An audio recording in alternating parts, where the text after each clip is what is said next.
Hey guys, what's going on? Welcome to another episode of a market review using ICT concepts.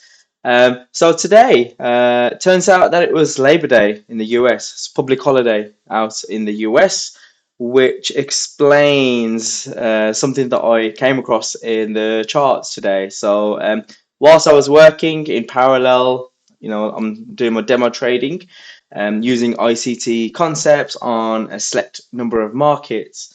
And yeah, something quite funny happened this morning. I was ready at the S&P chart today, and I marked up my chart. So come about 8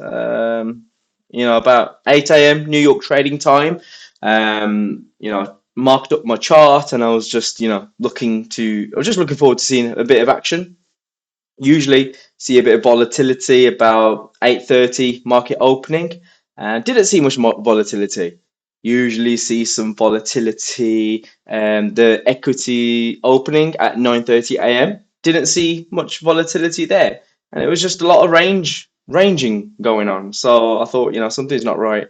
And then something went off in the back of my mind, and I thought, you know what, let's see what's going on over in the US. Turns out Labor Day. And me being based in the UK, something to keep an eye on. So one thing now I've added to my notes is to, yeah, definitely research US holidays as well, because obviously that will impact certain markets. And considering that I'm trading S&P as my one of my primary markets at the moment, obviously public holidays in the US are going to obviously impact price action on that chart.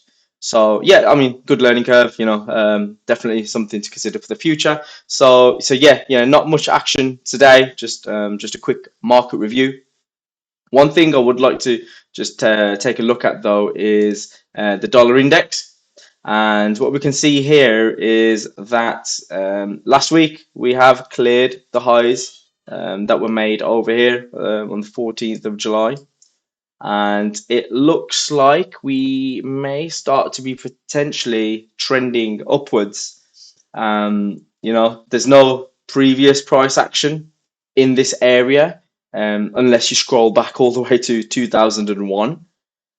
So from my perspective, what ICT mentions in his mentorship is just go with the trend.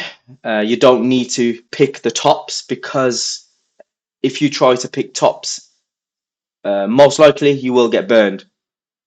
In terms of picking tops, you study the market structure before taking any shorts in this type of situation.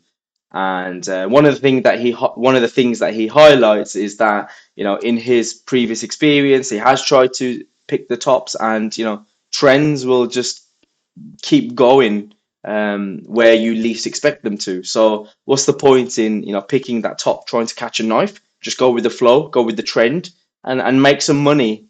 Whilst it's going in that direction. So based on that, we'll see how this price action goes on, and then obviously if the dollar is looking bullish, then the bias that we have to take over to the other markets is being bearish. So looking for shorts potentially on the indexes and the major foreign pairs. So yeah, that's that. And then if we take a look at the S&P, I have got some levels marked out. It's towards these areas. So as the dollar index looks to be bullish, we'll see how that gets on. These areas are potentially points of interest. So, how what I've just said, yeah, we're going with the flow, we're going with the trend, we're not looking to pick tops and bottoms. You would keep that bias until your the price action, um, once it's attracted to a certain liquidity area. So got this low here, got this low here. Once that price hits that area, then at that point, you take a step back. It's hit your target, your bias. It's hit your bias. So you just wait to carry on to see what price does. to see, does it reverse? Is there a market structure shift, or does it want to continue onto a further target? So that's where you would, stop and start from that perspective, rather than, picking reversals. So that's what I'm planning to do. One thing I saw this morning, not well, I didn't see it this morning, but just from a um, kind of like a hindsight review that I noticed with the Euro USD. And with the Euro USD, there was actually a long opportunity that I saw using almost a bread and butter setup with the market structure and using, ICT concepts. So this is the candle we've got today. But if we take it back to the close on Friday, this is the price action we see, right? So this is, before Monday's opening, well, on Sunday evening. And what do you see? We see relative equal lows. We've got one, two, three, right? And what's resting below these three candles on the daily chart? There's going to be a lot of um, liquidity in the form of stop losses. So what is the market going to look to do? It's going to be attracted to areas of liquidity. So what we're going to be expecting potentially some bearish action. So, if I just reset the replay, we saw exactly that. We saw price action take out this liquidity and, retrace. So based on that, you'd expect bearish action and then potentially look to capitalize to see if there's any long opportunities that form, targeting liquidity pools to the upside. And we saw exactly that. So in terms of a markup, you expect price to sweep the liquidity of the daily lows, and then you'll look to monitor, what happens after that. Market structure, is there any other areas of liquidity pools? So, you can mark up this. So you can notice, did I mark that right?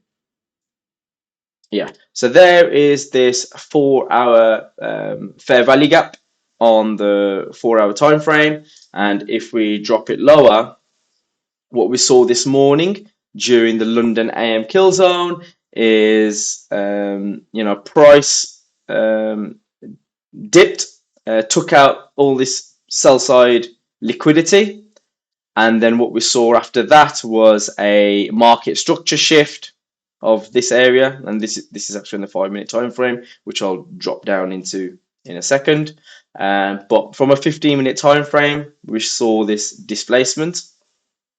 And we can see potentially after the price running these lows, we would potentially see the price retracing back into this fair value gap. So that would be our target.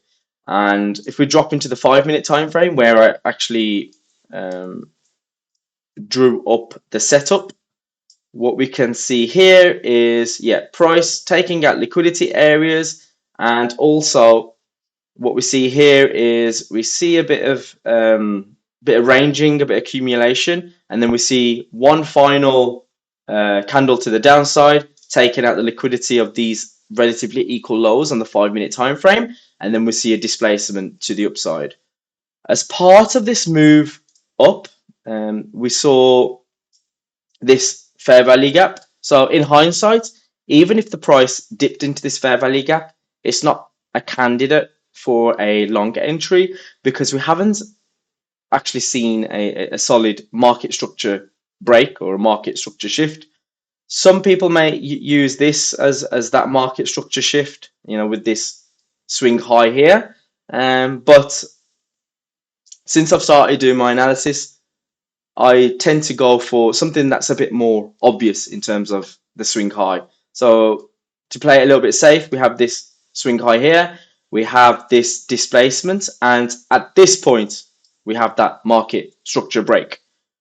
As part of that market structure break, do we have any fair value gaps created? Yes, we have this fair value gap created here. So as part of this range low to range high, we can identify a discounted area to see, price retracing back. And if you want to, take the entry as part of the price hitting that discounted area. So from here to here, we've got the 50% equilibrium here. So as part of this fair value gap, we took out the market, this here, so resulting in a market structure break. We saw price retrace down to this low.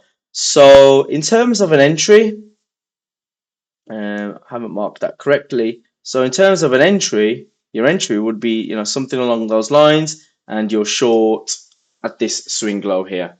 And then in terms of targets, as I mentioned, you got the fair value gap on the 4 hour time frame. So, this would be a very nice, simple, easy, bread and butter fair value gap setup, resulting in almost a 2-to-1 if you want to play it, a little bit tight, or if you wanted to aim for the equilibrium of the fair value gap, then you have potential to squeeze a little bit more out of that. But obviously, you look to take partials, hitting that fair value gap. So 50% partials at that target one, and then maybe look to take the rest of your trade out, halfway through that equilibrium, or even aiming to filling that fair value gap. But in this instance, you wouldn't have hit that. I don't think it has today yet, so you haven't. But that's the kind of thinking behind this potential trade setup. So one thing I've noticed as well, like since I've been doing these market reviews, since I've been doing trade setups in hindsight, I have noticed that I'm seeing a lot of these. I'm seeing more bread and butter type setups during the London AM kill zone. So during the New York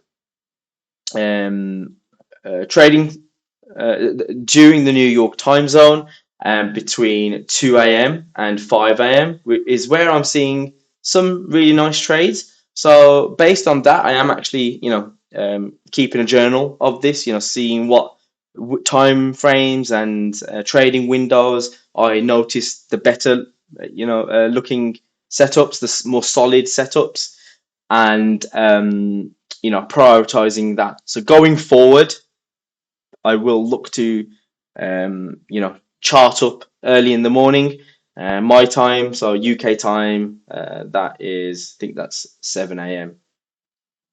So yeah, hope you enjoyed that session. Speak to you guys soon. Take care, bye.